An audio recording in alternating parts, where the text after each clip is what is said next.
जय माता की। आप सबका स्वागत है हमारे चैनल पर। मैं रीना बिस्ट। आज हम बात करने वाले हैं माँ कत्यानी, जिनका दिन है छठा दिन। तो इनके बारे में हम जानेंगे पंडित सुनील भारद्वाज जी से, जय जो माता की। जय माता की, जो हमें बताएंगे इनके स्वरूप, कथा, रंग, भोग। तो आइए जानते हैं सबसे पहले स्वरूप के बारे में। तो आप माँ के कत्यानी माता के स्वरूप के बारे में आप बताइए। देखिए, माँ कात्यायनी सिंह पर सवार है हम्म। और चार भुजा वाली हैं।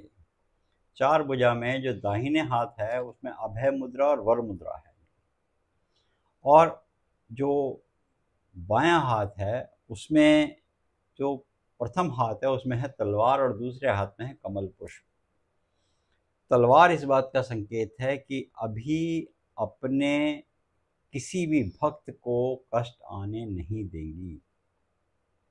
और शुभ संकेत क्या देती हैं कि जहाँ पे माता का वास होगा वहाँ पर कमल पुष्प खिलेंगे और उसमें से लक्ष्मी का उद्गम होगा। जी। तो कमल पुष्प इस बात का संकेत। अभय मुद्रा और वर मुद्रा आपको देती हैं, आपको आशीर्वाद देती हैं माँ कि आप माँ की शरण में अगर हैं और माँ के संरक्षण में या माँ के दिए निर्देशों का पालन करते हुए अपने जीवन को यापन कर रहे हैं, सरलता से कर रहे हैं, तो आपका जीवन सार्थक होगा। ये माँ का संकेत है, ये इनका स्वरूप का संकेत है। माँ का बहुत सुंदर स्वरूप कहा गया है। देवी भागवत में छठे नवरात्रे का बहुत सुंदर वर्णन भी है। छठे नवरात्रे को क्योंकि यहाँ पुत्री के रूप में माना है, तो वो बड़ी सुंदर कथाएं भी हैं। तो आप कथा भी बता दीजिए साथ ही साथ कि क्या है इनकी कथा। देखो, हमारे शास्त्रों में ऋषि बहुत शक्तिशाली हुए जिन्होंने बहुत बड़े बड़े तप किए। एक कात्यायन ऋषि हुए, उन्होंने, क्योंकि उनका गोत्र कात्या था, तो उन्होंने उनका नाम कात्यायन ऋषि पड़ा। उन्होंने इच्छा जाहिर करी, जैसे कुछ लोग कहते हैं भाई माँ मेरे माँ बन जाओ, कोई कहते हैं मेरे परिवार में आ जाओ। तो उन्होंने इच्छा जाहिर करी कि माँ मेरे घर में पुत्री के रूप में आए। अब पुत्री के रूप में बड़ा लंबा समय है, तो कब आएंगी, क्या होगा। आपसे विनती है मेरी कि आप मेरे घर में पुत्री के रूप में आओ। अब बहुत लंबे समय की तपस्या के बाद माँ ने उनका जब प्रण पूरा हुआ, तो माँ ने उन्हें आशीर्वाद दिया कि हम आपके यहाँ पुत्री के रूप में आएंगे।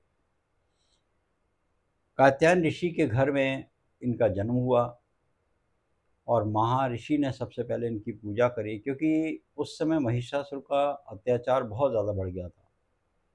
उसके अत्याचार से त्राहिमाम त्राहिमाम था। ब्रह्मा विष्णु महेश इन्होंने मिलकर एक शक्ति का निर्माण किया। वो ये शक्ति है जिनको महर्षि कात्यायन के घर में उत्पन्न किया और उन्होंने इनकी सर्वप्रथम पूजा करी, तो एक कात्यायनी कहलाई। ये इनका कथा है कि किस प्रकार से इनका प्रकट हुई है, हम्म। और उसके बाद इन्होंने महिषासुर का वध भी किया। जैसे आपने भी कथा के बारे में बताया, तो इसमें इनको जैसे भोग क्या लगना चाहिए, इनका रंग क्या होता है? देखिए, आज का दिन सफ़ेद होता है, श्वेत, जी। आकर्षण के लिए होता है। ये हम्म। एक तरह से आकर्षित करता है। हम्म। भोग में इनको मीठा पान खिलाना चाहिए।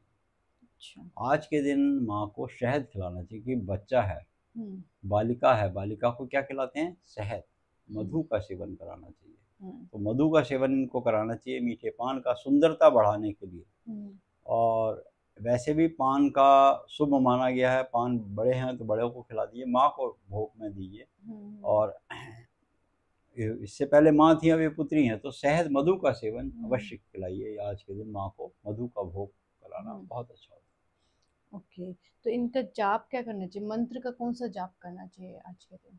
है। देखिए, आज का जो मंत्र है, या देवी सर्वभूतेषु संतान है, क्योंकि ये हम्म। संतान हैं और यहाँ आपको घर में आपके खुशहाली देंगी। आपको इनसे अब वो शक्ति लेनी है, हम्म। तो जी। शक्ति का मंत्र लेना है। क्योंकि कात्यायनी शुभ देही, जो हम्म। कात्यायनी शुभ करने वाली हो, मेरे घर में कात्यायनी देवी मेरे घर में शुभ करो। हम्म। तो शुभ घर में जहाँ जहाँ घूमेंगी, जहाँ जहाँ जाएंगी, वहाँ शुभ करेंगी, तो वो शत्रुओं का विनाश करेंगी। आप सरल मंत्र इनके लिए आज सर्वमंगल मांगल्ये शिवे सर्वार्थ साधिके शरण्ये त्र्यंबके गौरी नारायणी नमस्ते। हम आपको एक स्वरूप है माँ का, तो नारायणी हम आपको प्रणाम करते हैं। ये सरल मंत्र आप कर सकते हैं। यूं तो आप नवरात्रों में ओम ऐं ह्रीं क्लीं चामुंडाय विच, ओम ऐं ह्रीं क्लीं चामुंडाय विच, ये तो चलते फिरते करिए। हमने पहले भी बताया था, कुछ नहीं करते, राधे राधे करते रहिए। तो राधा एक शक्ति है, सीताराम एक शक्ति है, तो इनका नाम पहले लेना चाहिए। और यही एक ऐसी देवी हैं जो आपके बहुत सारे कष्टों से निवारण भी करती हैं, जीवन को हंसमुख बनाती हैं। तो इनका पूजा विधि क्या होगी, पूजन विधि की कैसे हमें पूजा करनी चाहिए आज के दिन? इनकी पूजा सबसे श्रेष्ठ तो कही गई है कि माँ का जो आपके घर में खेतरी चल रही है, जो आपके घर में जोत चल रही है, जहाँ पे आपकी अग्यारी चल रही है, जो आप होम हवन करते हैं, तो आज के दिन अगर आप कर सकें तो बहुत उत्तम है। गोले से हवन करना चाहिए, गोले का हवन करना चाहिए, पीली सरसों डालनी चाहिए, इंद्र जौ डालनी चाहिए, जटामासी जल डालनी चाहिए, बेलगिरी डालनी चाहिए। इनकी पूजा के लिए इनको प्रसन्न मिलता है, तो इससे आप हवन करते हैं तो उसमें डालें, नहीं तो आम की समीधा पे भी कर सकते हैं, उत्तरमुखी बैठ के करें, और आप गुलाबी रंग के आसन पर बैठ कर करें। लाल रंग का आसन भी कर सकते हैं, अगर ना मिले तो गुलाबी, ना मिले तो लाल पे भी कर सकते हैं। तो लाल होना चाहिए, रेड फैमिली का होना चाहिए। अच्छा, मतलब उस पे अगर हम चक्र पे अगर देखा जाए तो वहाँ पे कौन सा चक्र? आज के दिन का जो चक्र है वो आज्ञा चक्र है, श्रेष्ठ चक्र है। इसके बाद हम जब काल रात्रि पे पहुंचेंगे तो सहस्त्र में पहुंच जाएंगे। आज आप जहाँ बिंदी लगाते हैं उसको हम आज्ञा चक्र बोलते हैं। वो लाल जो आप कह रहे बिछा कर उसके इसीलिए लाल बिंदी लगा। देखो, जिसके मस्तिष्क पर तिलक नहीं वो शुभ नहीं, उसका पहचान नहीं। तिलक हमारी आज्ञा चक्र है, ये हमारा मेन रिमोट कंट्रोल है आज्ञा चक्र जी। यहाँ से आप अपना सारा जीवन काट सकते हैं आज्ञा चक्र। ब्राह्मण को तो बहुत जरूरी बताया गया, ब्राह्मण को जैसे चोटी जनेऊ संध्या बताया गया, इसलिए ब्राह्मण को बताया गया है कि वो बिना तिलक के ब्राह्मण नहीं। ब्राह्मण कुल में जन्म हुआ, किसी भी गोत्र में जन्म हुआ है, तो आपको तिलक लगाना आवश्यक है। बहुत अच्छे से आपने बड़ा कथा, भोग, रंग बहुत अच्छे से बताया, एक्सप्लेन किया हमारे व्यूवर्स को। तो एक लास्ट क्वेश्चन ये बताइए कि जैसे शादी को लेकर काफ़ी लोग परेशान रहते हैं, मांगलिक दिखाया जाता है कि कुंडली में मांगलिक दोष है या कोई और प्रॉब्लम्स है जिससे शादी लेट हुए जा रही है, जैसे मदर फादर बड़े परेशान होते हैं, बच्चे परेशान हो जाते हैं कि एक टाइम एक उम्र में हो बट वो हो नहीं रही है, तो क्या करना चाहिए? क्या मतलब नवरात्रों में ऐसी क्या पूजा करे कि योग बने शादी का? देखिए, यही एक देवी है जी। माँ कात्यायनी ही एक ऐसी देवी हैं जिनकी पूजा से किसी भी लड़की को मन वांछित फल मिलता है। वो क्या मिलता है? कैसा पति चाहिए? हर लड़की से पूछोगे वो कहती है 16 कला संपन्न हो। और 16 कला संपन्न कौन हुए? या तो चंद्रमा हुए, क्योंकि दक्ष ने भी अपनी 27 पुत्रियों का एक साथ ही विवाह कर दिया था चंद्रमा के साथ। तो चंद्रमा के साथ किया था वो एक साथ, क्योंकि 16 कला चंद्रमा में है या भगवान कृष्ण में है। ये पूर्ण ब्रह्म के अवतार हैं भगवान राम और भगवान कृष्ण। हम पहले ही बता चुके हैं, भगवान राम 12 कलाओं से आए थे और भगवान कृष्ण 16 कलाओं से आए थे। राम में नहीं थी वो, राम में 12 कला थी, भगवान कृष्ण ने 16 कला। गोपिकाओं ने इनको पाने के लिए, इनके जैसे स्वरूप को पाने के लिए इन माँ कात्यायनी की पूजा की थी। देवी भागवत में लिखा है।